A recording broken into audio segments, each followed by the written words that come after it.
So, hi, this is Amanda Dolan, and welcome to the Mental Society. Today, I'm joined by Stephen Moffe. Stephen is a father, mental health advocate, recovering addict, horse trainer, and author. In his new book, It's an Inside Job, Kid, he tells his story of trauma, childhood abuse, substance use, mental illness, treatment, and recovery. He wrote this book for those who, like him, have struggled with trauma, alcohol and drug abuse, and mental illness. By sharing his humorous, ironic, and tragic story, he hopes to inspire others and help them recognize their own resilience. So, Stephen, thank you so much for being here with me today and being willing to share your story. Well, thank you, Amanda. It's nice to be here, and thank you for allowing me to speak with you and your audience. I just want to make one correction there. I wasn't a horse trainer. I would have my I think best way to describe me is a horse groomer and caretaker. Okay. So yeah. Training, Okay. there's some. I was actually would have been learning how to train horses during Okay. the height of what I was doing, but most of the time and, it was horse care. Yeah. and that was part of your recovery, right? Like working with horses Yeah, and oh yeah, I would definitely consider that part of my recovery because after graduating college and leaving New York, I was alone. When I came out here, I'd been divorced, my kids had been to college, so I was on my own. And you know, there's a certain amount of loneliness you feel traveling around the country, as I did, and I went to different horse ranches wherever I was asked to work. I went and I got to see a lot of the country. But with those horses, I it taught me a lot about myself. It taught me about patience. It taught me about love. Uh, Mhm. I learned a lot of things from caring for the horses who had been, a lot of them, which I worked with, had been abused. Not all of them, but there was a number of ranches that I worked at where they were abused. I think horses can be very, I mean, most animals, but I think horses in particular can be very in tune with the human emotions of the humans around them. Very much so. They mirror your feelings. They feel, you know, we have an aura that extends so far from our body. Horses pick that up. Of course, we pick that up from them, but they're more in tune to something like that. And they know if you go in a bad mood and you're working with the horses, they're going to pick it up and they're not going to want to be around you. If you're agitated or feeling, you know, irritable, they're going to be irritable. So they pick up on that. Yep. I think that having your emotions mirrored can be really great. I mean, it can be a struggle sometimes too if you're trying to get through something and somebody is mirroring what you're trying to get through. But I also think like having something to care for outside of yourself can be Yes. really beneficial. It gives you almost a purpose when you're not feeling like you have a very purposeful life. Yep. And when I was in AA, uh, that the one thing that I do remember and I've always held close to me is when you're feeling sorry for yourself, when you're self pity, you go and help others. It gets you out of it. It makes you a Mm-hmm. better person, and it teaches you a lot about yourself. You help others, Oh, serve others.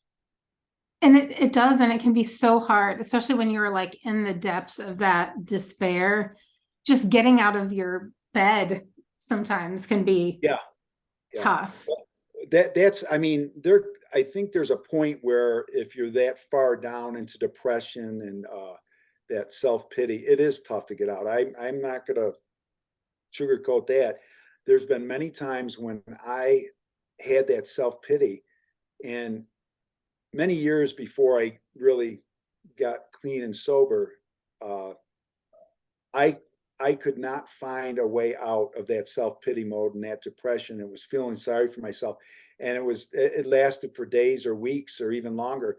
But when I got the tools, whether it was through counseling or Mm-hmm. cognitive behavioral therapy or AA or whatever the case in that area, I got those tools and I was able to pull myself out of that. I mean, it's a little self-talk where you got to, you know, it's not picking yourself up by the bootstraps. It's not the same thing, No, but it's just digging deep down. And there's a place there that, you know, spirit, soul, that you reach where it's like, okay, come on, you can get out of this. It's encouraging yourself. and positive. Trying, it comes from somewhere I can't explain, I guess. No, I know exactly though what you mean, that it's there and you've got Just gotta to tap into it. access Yeah. it. Yeah. And that can be, again, really hard to do. And I think, like, if it can feel like there's something not there when you're not tapping into that, right? Like there's an emptiness. And I Void. think that and so many people I've talked to, when there's that void, you got to fill it with something. And so for some people that's food, for other it's alcohol, it could even be like sex or other risky behaviors. So that's kind of how a lot of this started for you, right? Was through self-medicating. Like Yeah, I mean, well, after you got through the traumatic childhood. well, if I were to sum it up, I mean, it started for me at like 13 years old, drinking and then smoking marijuana and having sex. Excuse me. It wasn't so much the sex part, although that was a part of it. The bigger thing was the alcohol. Excuse me. And at that age, my parents were, it was really tough in the marriage at this time. And there was a couple of years before that, I had witnessed my father choking my mother on the kitchen floor. And I remember all of us in the kitchen, screaming, stop. And I'll never forget that moment. But I believe after that time passes, if you haven't resolved that, I'd never talked to anybody about it. Once that incident happened, we didn't talk about it. We just went our separate ways and life went on. But that stuff was still there. And I think on a subconscious level, not resolving that or having someone to talk to about it, that, I saw my mother, she dealt with it by drinking on weekends. She'd get together with my aunt and drink on weekends. And I witnessed that behavior around that age. And I thought, well, geez, she's getting all happy. She gets happy when she drinks and has a good time. Well, that was my next step. And I use that. I'm not blaming my mother. It's just that I use that as a template for my behavior and dealing with the traumas. Right. So that's when it started. And it it was numbing yourself so you didn't have to feel. Every time whatever trigger came up that brought it up, you'd want to push it back down. And I learned that alcohol did a good job with that for a short time. Until it's one of it works until it doesn't, right? And I Right, think, right. And I know that you used other substances, but I think with alcohol in particular, and now marijuana as well, it's almost like an Alcohol, drug of choice. acceptable, like, right, it's an acceptable way to self-medicate. Yeah. Right. I mean, how many times do you hear like a mom be like, oh, well, when my kid goes to bed, I'm going to drink a glass of wine, or I had such a rough day at work, I'm going to pour myself a whiskey while whatever, like that, it's acceptable. Now, if somebody was like, I'm going to go home and shoot up some heroin, we would all be like, oh, no, you have a problem. I tried that once. It didn't work for you? Oh. Or did it work too well for you?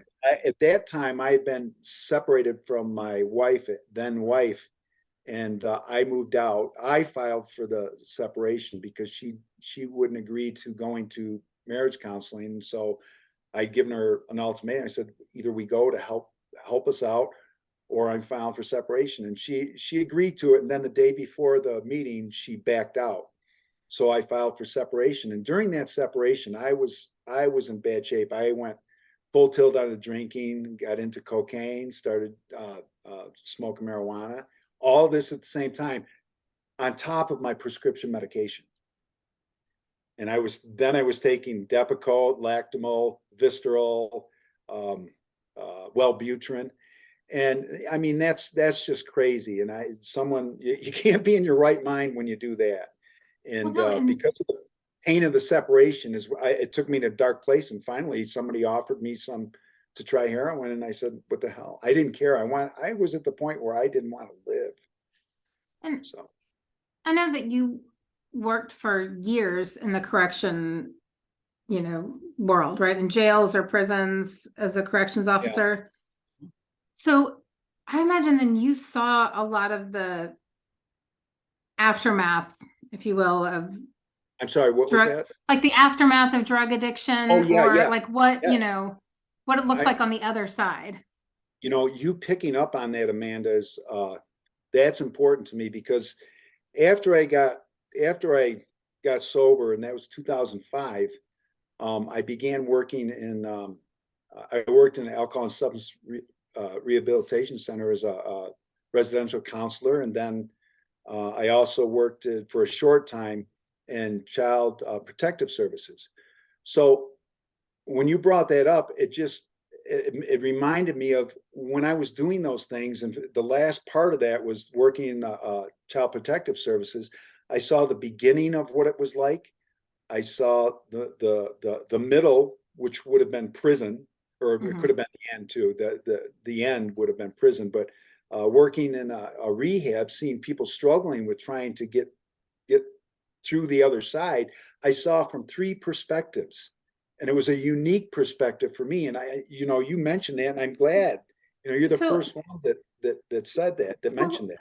I'm curious then, does like to me, and I've never been, to prison or incarcerated, but I've always wondered if being incarcerated makes that worse, whatever it is. If there's treatment, if it's, I don't know. I, I feel I like, guess there's I guess there's a way, if you want to look at it, if I may interject, if you want to look at it in this from this point of view, I worked in New York State corrections for 19 years, and during those years, uh, I I maintained sobriety. I think for out of those 19 years, probably 7 months. Now, I wasn't drinking heavily throughout those 19 years because when I got married, I didn't, I tried to cool it. And then, of course, when the pressures of work and the things that happen in work, the PTSD started affecting my marriage, and then my marriage was starting to fall apart. The drinking picked up. But if you can right, imagine with an inmate, someone who's incarcerated for whatever they did, uh, you know, they suffered probably more than likely from sexual abuse, child abuse, emotional abuse, the whole right. spectrum. And they're in there. And of course, you can't get drugs and alcohol just as easily on the outside, if not easier, in some instances. But for the most part, they're denied that ability to numb themselves. Uh, so having said that, that comes out in rage and anger, fights, murders that they still happen in prison. But that outlet, that it's not a good one. It's not the right choice, but it would Right. help them manage their emotions. But that a lot of that's taken away when you go to prison. Now, for me, being in those 19 years, uh, I was able to cope with being in that environment, and I had the opportunity to drink or take drugs to manage my emotions over all of that. Right. So, uh, I guess the point being is that when you're in prison and you get those goodies taken away, if they're not addressed, which they usually try to do through counseling and that kind of thing, Mhm. and recreational activities to release all that stuff, it's 10 times as tough. I don't know if I answered your question. Did I answer your No, question? I think so. Yeah. I mean, I think yeah, like being in prison it's got to be hard. Right. But it sounds like, and It's an we, understatement. Yeah. um, You're in a place you know, that no one wants to be, basically. yeah, I mean, I worked, we touched on this before we started recording, but your brother died of AIDS in 93 is what you said. Yep. Yep. Um, well, I worked in an AIDS hospice in here in Dallas, in the early 2000s. So we were, starting to get out of that AIDS as a death sentence, but we still didn't have as many treatment options um, as we do now. And I would often get called to the jail because they didn't want people to die in jail. They'd Yep. rather they'd rather me deal with them than, especially because this was the county jail, not a prison. And so the few times that I went into the jail, it was uncomfortable for me. I mean, it was loud. It was, I mean, so loud. I didn't even, it's wild. I didn't feel safe there. Yeah. I'm definitely hearing impaired partially because of that. Yeah. And so I just know how uncomfortable it was for me knowing that I was only there, for an hour, this one time, and it may be another 2 months before I'm here for another hour. So you talked about like PTSD. Was that where some of that came from? Like the noise, the Well, violence, I mean, yeah. It's there are moments, there are incidences that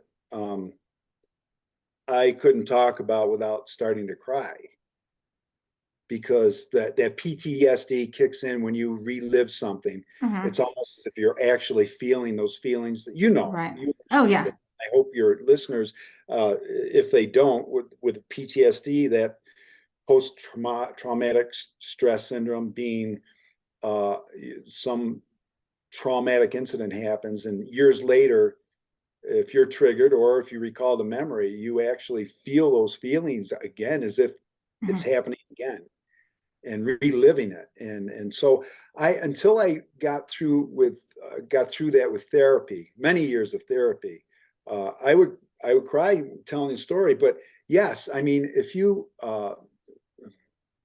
without getting graphic, I mean, there were incidents and stabbings and blood and constant fights. One of the facilities I work at which was at the facility that I at the in the city I grew up in, was one of the tougher facilities, prisons.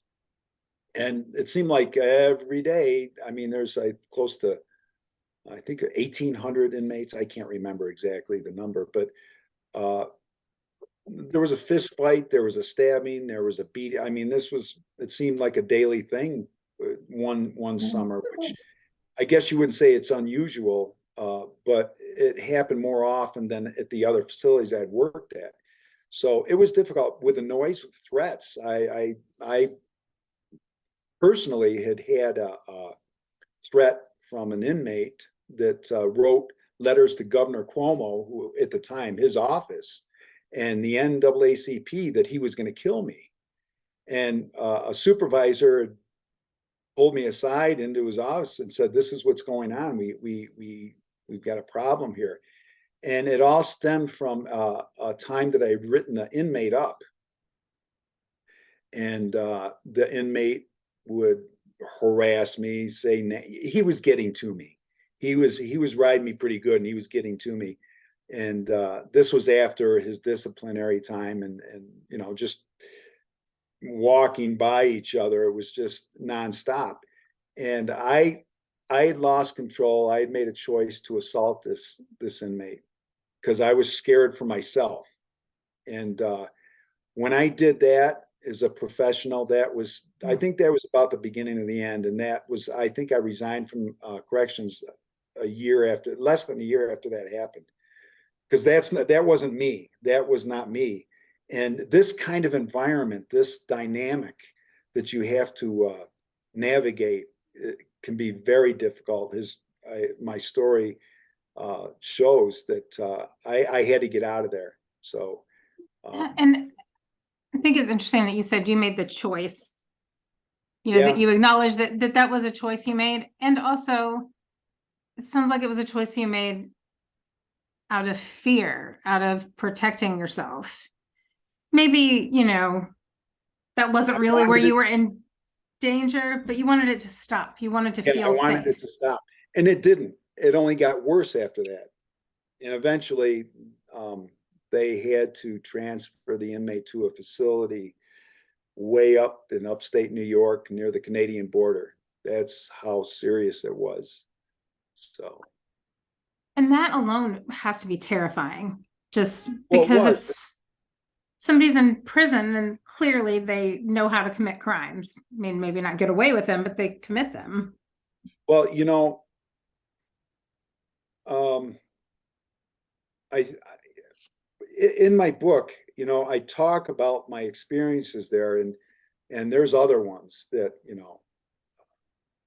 I been involved in and or witnessed that it really takes a toll on the psyche because I mean, although my home was violent in the sense my father tried to discipline us the way he did, to see the type of violence I saw in prison was just a whole nother level of violence. Right.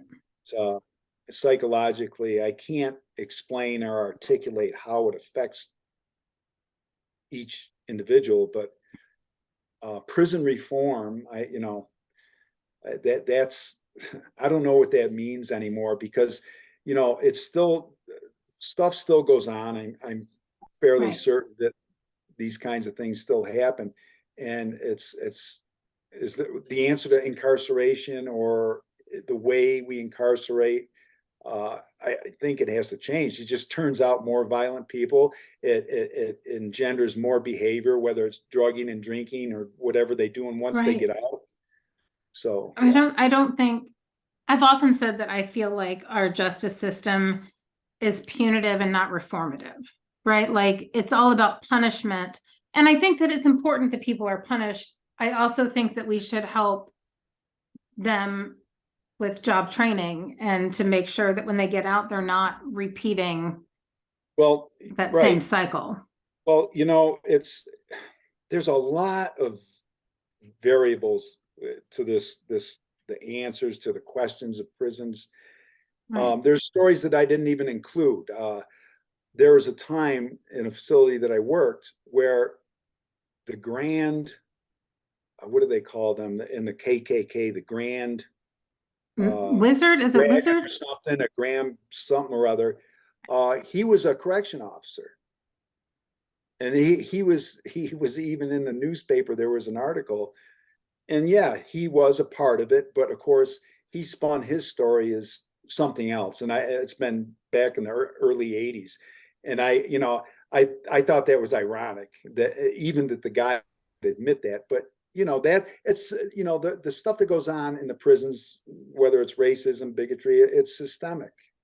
Like Oh, they talk yes. about, they talking about this woke stuff, and it's like, no, we're just bringing it, trying to evolve as human beings to make things better.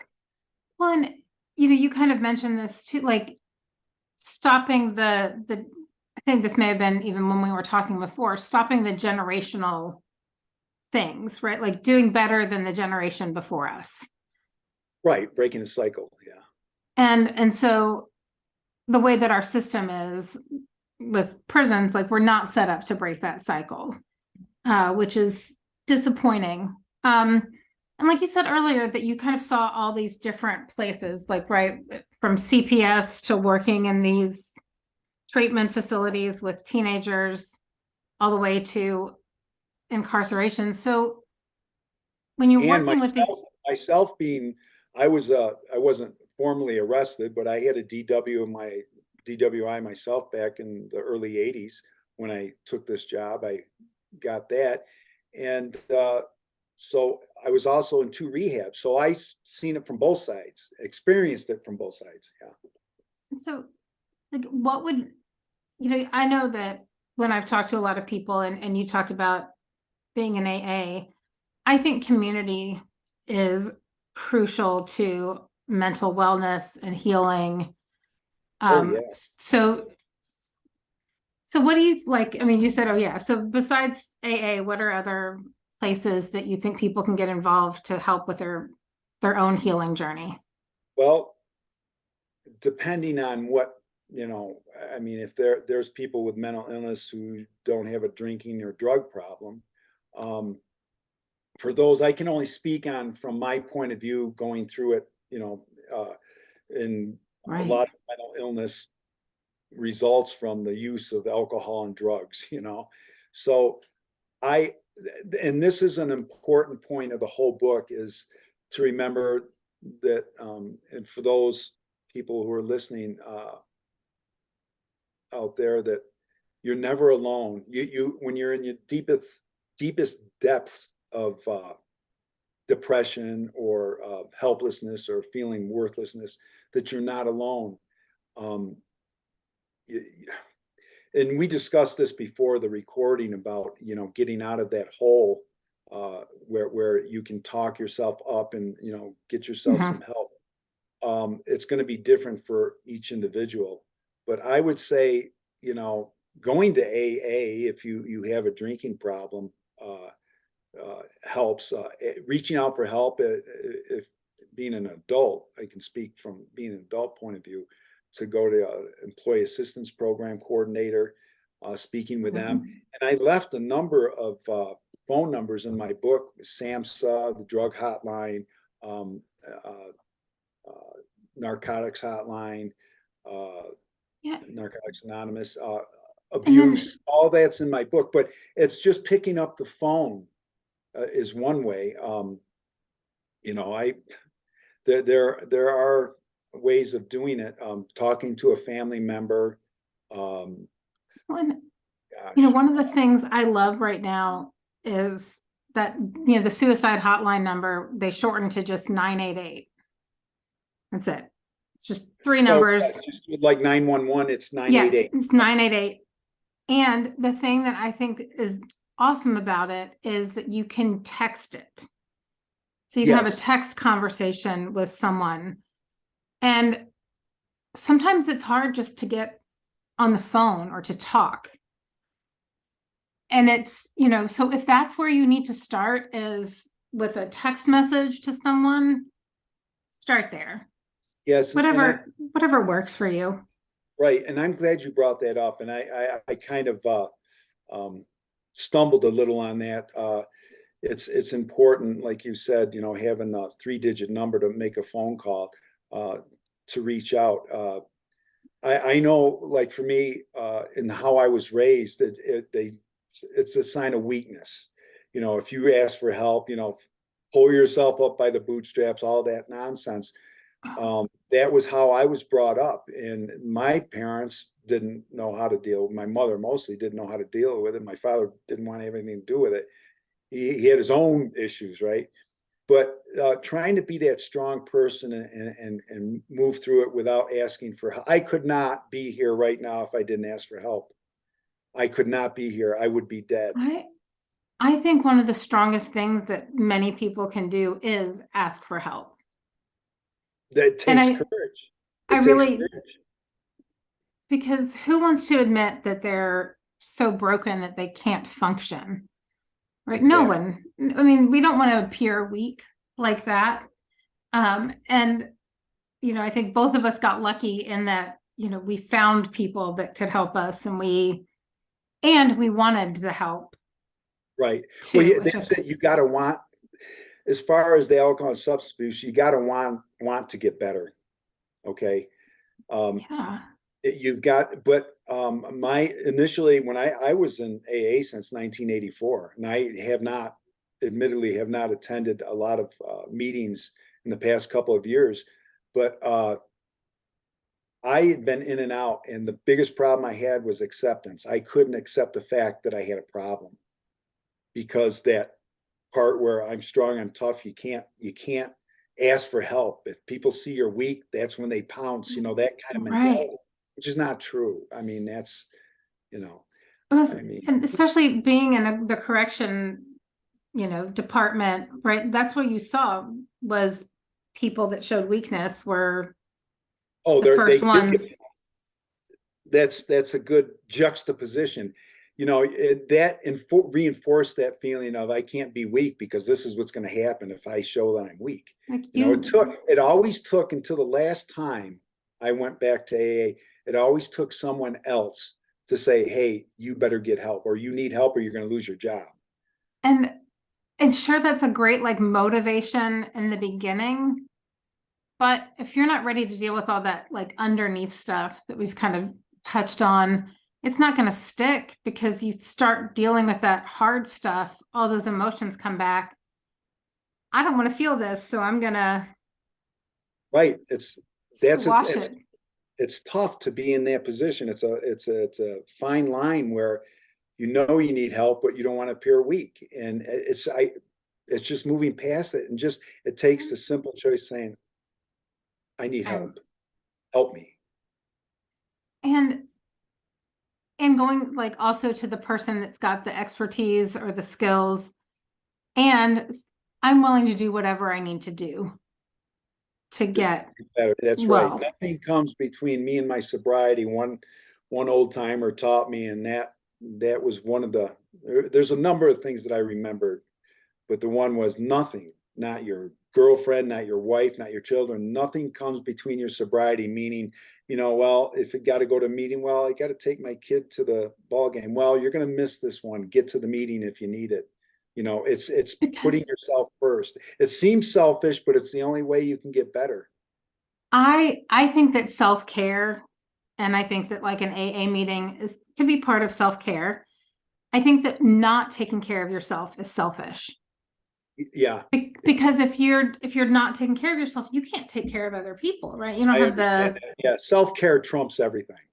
and I always liken that if you're like the sun of your world, like of your solar system, right? We need our sun to make things grow and to keep us in orbit and all of that. And so if we're not there, like things aren't growing, in our solar system, the planets are spinning out of whack. And so you've got to take care of yourself. And Well, if you go to that AA meeting and you stay sober, that's way different than going to that baseball game for your kid, but ending up back in the bar, you know, right, right. drunk or Well, whatever. missing all the games and missing all the games because you're Right. are. But I did want to point out too that my book is the main thrust of my book was, first of all, it was to help myself Mhm. and help others. I want that service to others for me. And telling my story, I believe it would, if people read it, they would see the choices I made. They would see the mistakes. They would see how I got to recovery and maybe identify with something in there that would help them, let them know that they're never alone, and to seek help. That book is to seek help, to allow people to see, go get the help. It'll change your life. I got to do stuff in my life that I never would have done if I hadn't gotten that help. The dreams that I had when I was young couldn't have been fulfilled if I hadn't Right. got asked for help. And the title of it is It's an Inside Job, Kid, right? Like, and that's the Yeah. thing is it is inside us, right? We're the ones that have the control. Well, It is inside, right? yes, and I wanted, I done another podcast this week, and I wanted to point that out and forgot. But the title in of itself is the whole book. Also, there's many components. It's the whole book, but this part, it's an inside job, kid. That was told to me by an old man who probably had close to 40 years in AA, and he joined AA in the late 40s. He had a lot of wisdom. And I remember him, he'd take people under his wing, and I happened to be fortunate enough to know him. And one time I was complaining about something, I didn't know what to do. And there was really no answer for what I was asking, I guess. But after the meeting, he came up to me and, he said, he always said, boy, hey, boy, come here. I want to talk to you. And he would look you in the eye and point to his temple and say, it's an inside job, kid. And I always left that with me and made an impression that you had to go within to understand how to help yourself. And that gets, I don't want to get metaphysical or I anything, but you have to go inside and figure out what's going on. Like in the big book, there's a part, and I forget which chapter, and it goes something like this, and I'm paraphrasing it.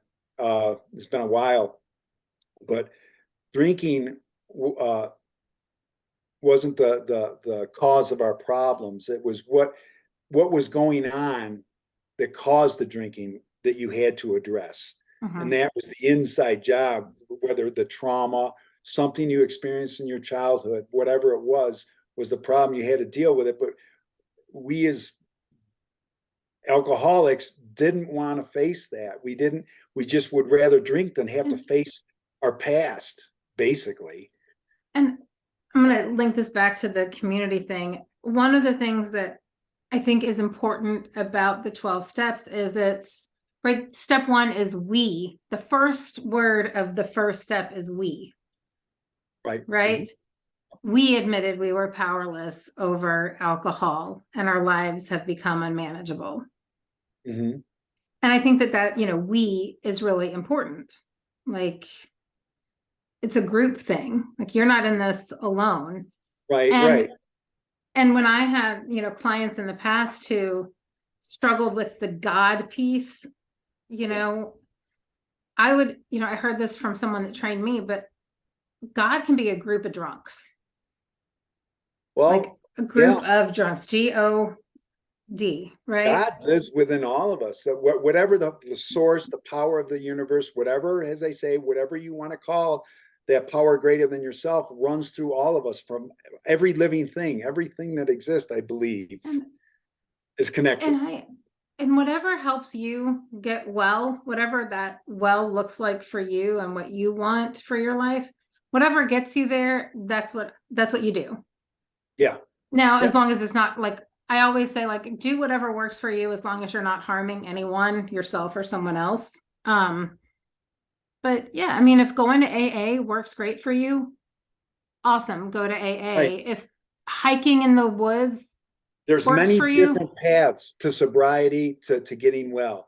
It's, you use AA, the hiking, whatever gives you that inner peace and understanding of how to treat yourself well and treat others well, and make your dreams come true. Whatever that is for you, that works for you, that's what it is.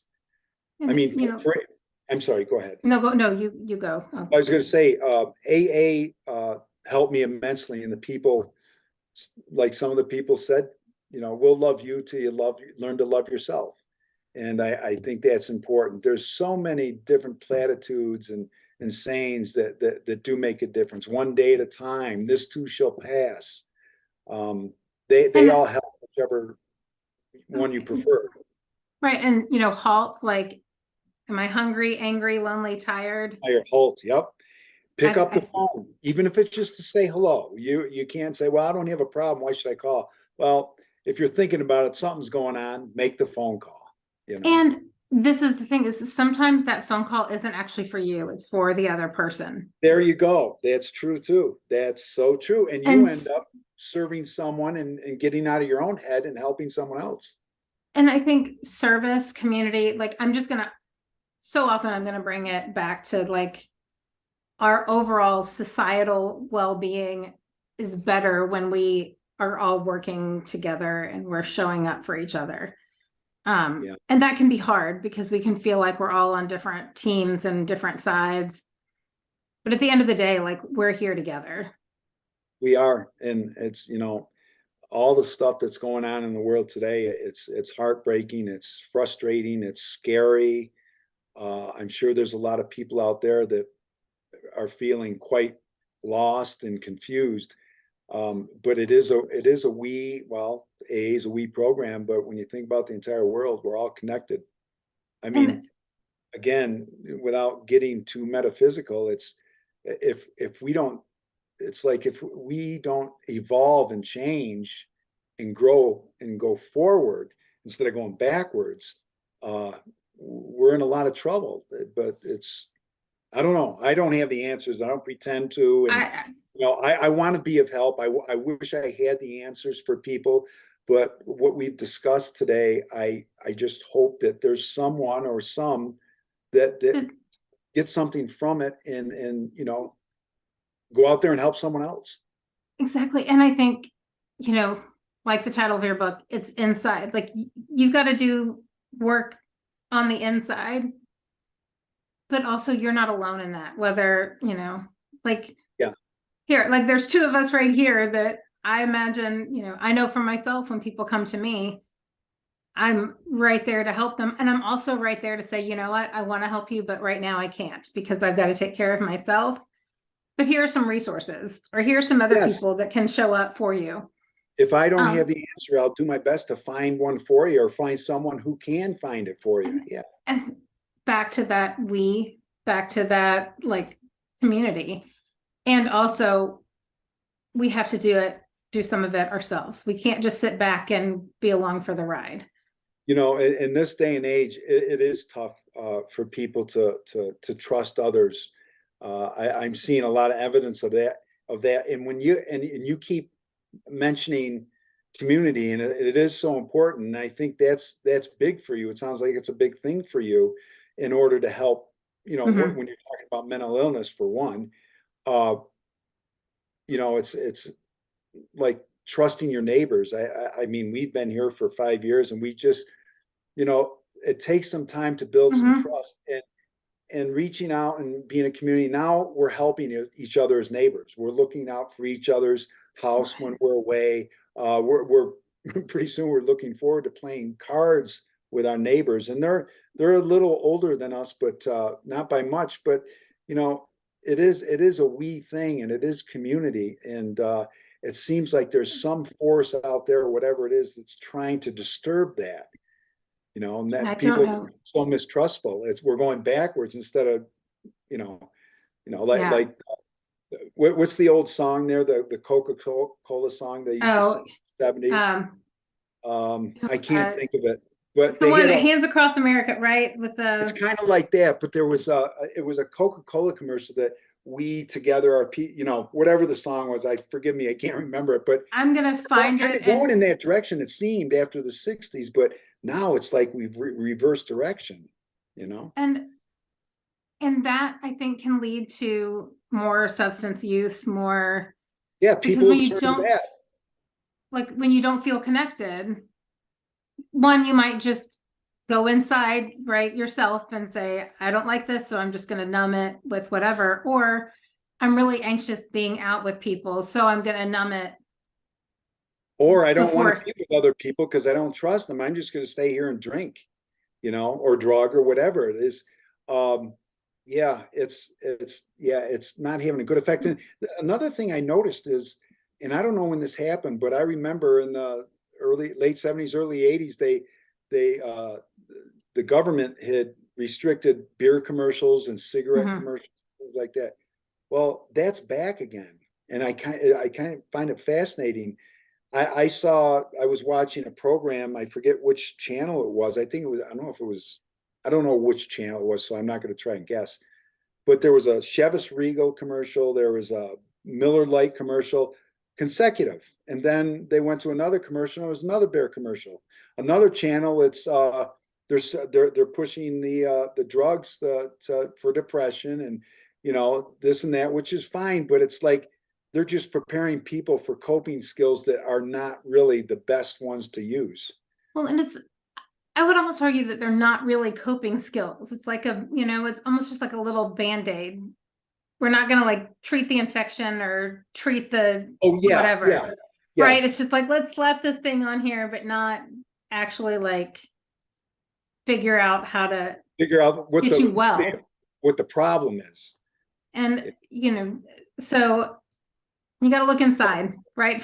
Yeah, yeah. You know, again, I'm excited and I'm so happy you gave me the opportunity to talk.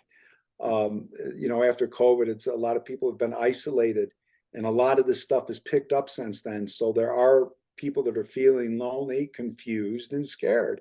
And what do you do? Instead of talking to each other, we've been divided, and they're going to substances or And bad behaviors, whatever that may be. whatever it is, and it's not working for a lot of us. And so I hope that people will, go read your book and realize that they have a lot of say in how they show up in the Commonality world. too. There's commonality with dealing with life.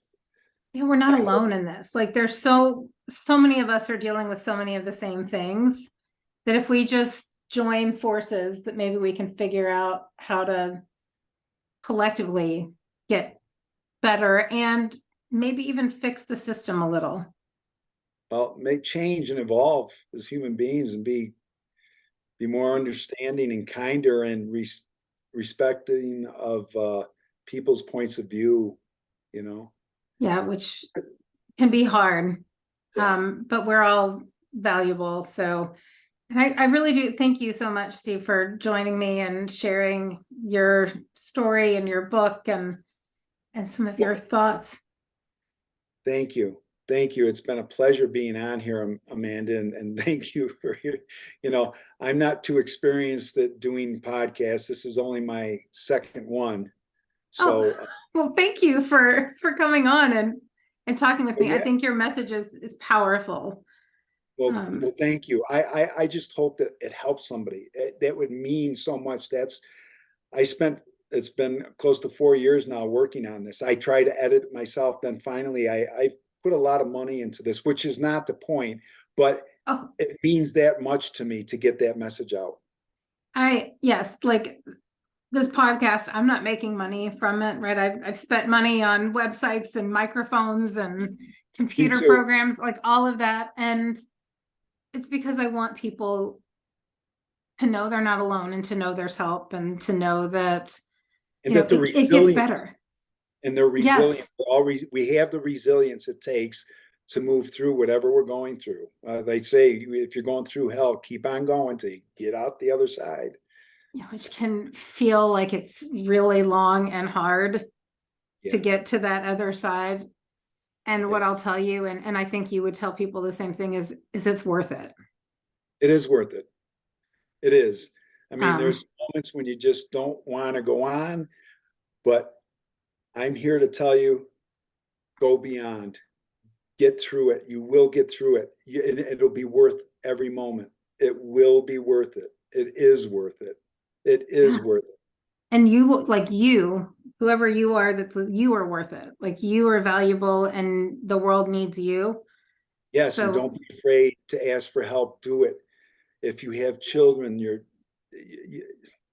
think, changes, the things that you could do in this world by staying here and being here and helping others will be worth every moment.